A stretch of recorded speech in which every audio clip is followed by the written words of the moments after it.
Ang tanong, do you believe that God is sovereign over your troubles?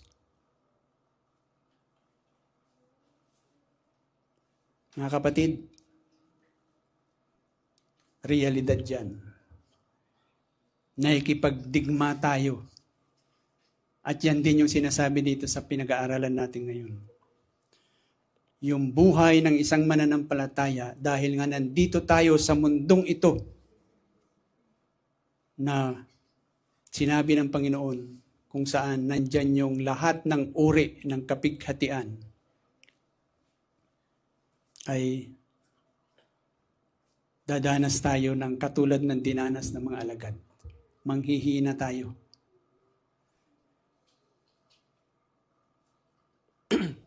Pero ito ang inuulit-ulit sa atin ni Luke. Huwag na huwag nating kakalimutan